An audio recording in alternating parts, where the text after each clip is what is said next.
Ngayong spring ng 2025, naisipan kong i-restore na nga ito kasi ito ay 3 years old na rin. Ito yung gift ko kay Nia nung siya ay 3 years old. Kaya naman yung kulay nga naman ito ay talagang nag-fade na rin. Ang first step na ginawa ko, tinanggal ko yung mga bato sa gilid. Nilagyan ko yun ng bleach para bumalik sa dati.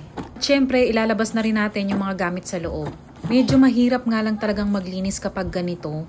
Pero alam na alam ko na sulit pagkatapos nito. Ipinower wash ko na rin para matanggal yung mga ibang green sa gilid ng bahay.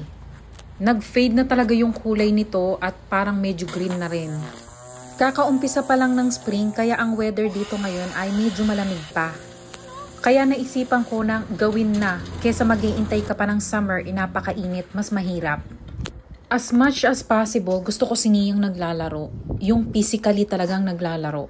Kasi during the winter, palagi siyang nasa tablet. Especially kapag kakauwi niya lang galing school.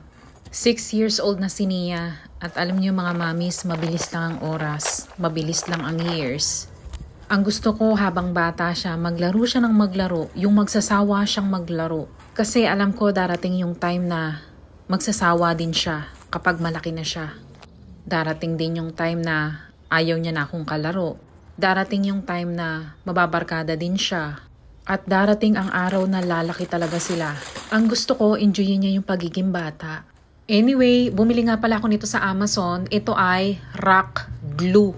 Half gallon ng water, tapos lalagyan natin ng 32 ounces netong rock glue. Ang purpose nito, para yung mga rocks na ilalagay natin mamaya, maguglue siya. At mas madaling linisin. Kaso hindi ko nga rin alam kung gaano ka-effective to kasi ngayon ko pa lang to susubukan. Tinimbang ko ito ng 2 pounds, ito yun ay katumbas ng 32 ounces. Pero alam mo, nagda-doubt ako kasi parang unlabnaw. Hindi ko talaga sure kung gaano ka-effective to. Sabi sa instruction, pwede daw tong ilagay sa spray tapos i-spray mo lang sa mga bato.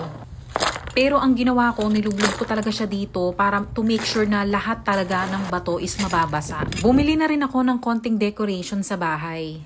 So ngayon, ipapakita ko sa inyo, ito yung bago ko siya nilinisan. Talagang madumi, makalat. At pagkatapos kung matapos ng 3 araw, ito na yung itsura.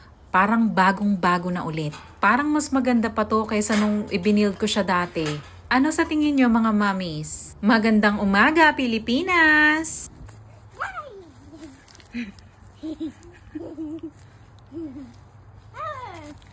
Bakery. How was it? Good.